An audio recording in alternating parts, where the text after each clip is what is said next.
Victoire Dogbe lance les 10 VUC dans le cadre de la JIJ 2019. La 10e édition du programme Vacances utiles et citoyens VUC a été lancée lundi à Lomé par le ministre en charge du développement à la base. L'événement s'inscrit dans le cadre de la célébration de la Journée internationale de la jeunesse JIJ, placé cette année sous le thème Transformer l'éducation. À l'occasion, Victoire Tomegan Dogbe a invité tous les acteurs à réfléchir à une éducation de qualité pour les enfants togolais. La JIJ marque le démarrage des activités estivales que sont le tour de l'excellence, les centres aérés de vacances, les concours de projets d'association de jeunes et les stages d'excellence.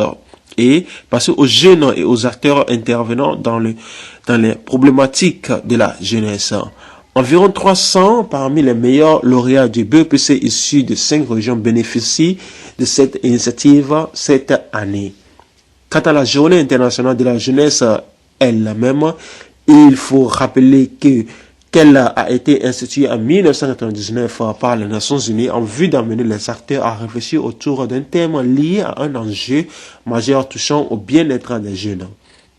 Cette année, le thème « Transformer l'éducation » veut amener les acteurs à comprendre l'éducation comme la recherche du développement intégral, selon Victoire Tomegan Dogbe. Ce thème nous interpelle et nous invite à réfléchir à l'éducation de qualité de notre jeunesse. Il intègre l'objectif de l'agenda pour le développement durable à l'horizon 2030 qui exige et recommande que l'on puisse assurer une éducation de qualité à tous. Également, il rappelle à la conscience collective d'inscrire l'éducation dans une vision plus élargie, a ajouté le ministre en charge de la jeunesse. Pour ce qui est des VUC, une innovation à intégrer pour sa 10e édition. Une excursion pour les meilleurs brevetés du Togo. Après ces visites touristiques des infrastructures économiques et culturelles de Lomé et de ses environs, les jeunes vacanciers autour de l'excellence mettront le cap sur Kara pour poursuivre l'excursion dans le nord du Togo. Notons que depuis 2010, ce sont de plus de 6500 jeunes qui ont bénéficié des activités utiles et citoyennes. UL Kokoroko clarifie la question des frais d'inscription. La semaine dernière, le président de l'université de Lomé a communiqué les conditions pour bénéficier des nouvelles offres de formation de licence professionnelle. Une sortie qui a donné lieu à une incompréhension au niveau des étudiants et de l'opinion. Mardi, professeur Dodi Komlan Kokoroko détaille les informations précisant que les frais d'inscription à l'université de Lomé restent inchangés. Dans un nouveau communiqué diffusé, professeur Dodi Kokoroko précise que pour s'inscrire à l'université de Lomé pour le compte de l'année académique 2019-2020, il faut payer les mêmes droits que ceux en vigueur de l'année dernière. Les bacheliers désirant s'inscrire à l'université de Lomé en 2019-2020 en licence professionnelle paieront les mêmes droits d'inscription que ceux en vigueur au titre de l'année universitaire 2018-2019. Autrement dit, les droits d'inscription dans les anciennes licences professionnelles restent sans changement, précise le document. Toujours dans la note, le président de l'université de Lomé précise toutefois que pour bénéficier de nouvelles offres de formation de licence professionnelle qui s'ouvrent à compter de la nouvelle année universitaire, il faut débourser un peu plus. Seules les nouvelles offres de formation de licence professionnelle prévues pour s'ouvrir pour compter de l'année universitaire 2019-2020 sont concernées par les nouveaux droits d'inscription tels que fixés par l'arrêté numéro 113 ULPSG 2018 du 6 novembre 2018, fixant le montant des frais de formation professionnelle dans le garde de licence à l'université de Lomé, notamment en son article 5, explique le professeur titulaire en droit public. Les droits d'inscription annuels pour les nouvelles licences professionnelles sont fixés à 211 000 francs. Pour les étudiants, 321 000 francs CFA pour les salariés et 576 000 plutôt pour les étrangers et zones hors UEMOA. Une mesure qui n'avait pas bien été comprise, d'aucuns avaient vite vu une augmentation exponentielle des frais d'inscription pour exclure les droits des nouveaux bacheliers togolais. Sika Kondi, quand Togo fait des efforts, la population en veut plus.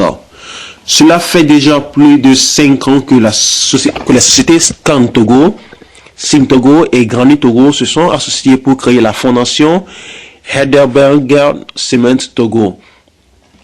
L'organisation dirigée par Erika Goulignac a pour but principal d'accompagner les communautés locales pour la promotion de l'autodéveloppement endogène.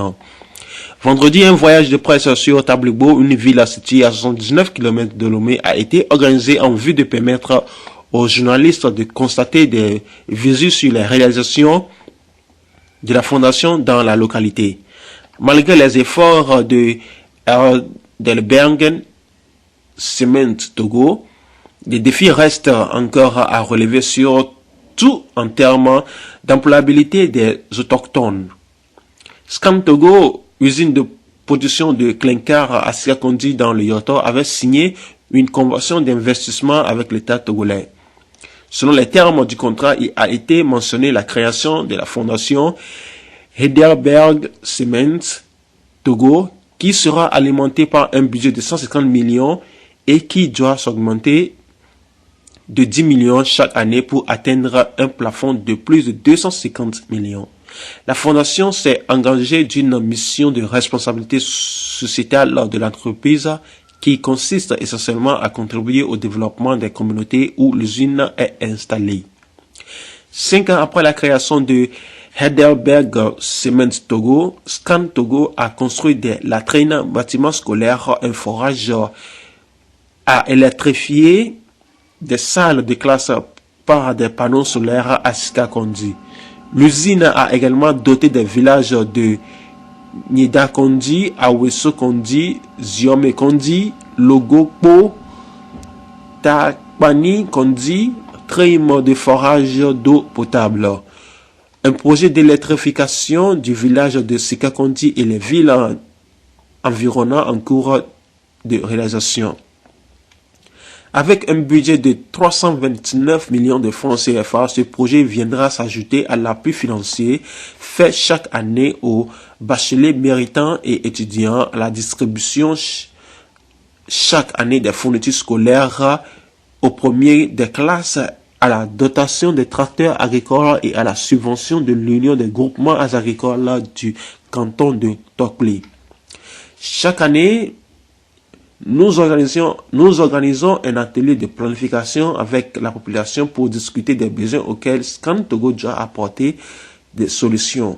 Ce qui fait que 2015 jusqu'à ce jour, nous avons construit des bâtiments scolaires, fait environ 10 forages dans les différents villages et installé environ 10 kiosques scolaires à gestion communautaire à Dévalé, Goulekbo, Kwami, Gamado, coordinateur national de Kari Life Award à Scan Togo. Ces réalisations ont permis à l'usine de gagner la confiance des endogènes. Aujourd'hui, la hache de guerre qui existait entre les deux entités est en train d'être enterrée. Les autochtones qui dénonçaient la spoliation de leur terrain plaident désormais pour leur emploi.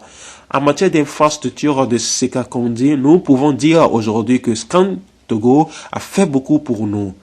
Mais ce que nous n'aimons pas, c'est que dans l'administration sur 200 personnes, c'est à peine qu'on va compter 20 qui sont des autochtones, où nous avons des intellectuels qui ont des compétences chez nous et qui peuvent occuper des postes pareils, a soulevé Kossisika, président de la communauté cantonale pour le développement.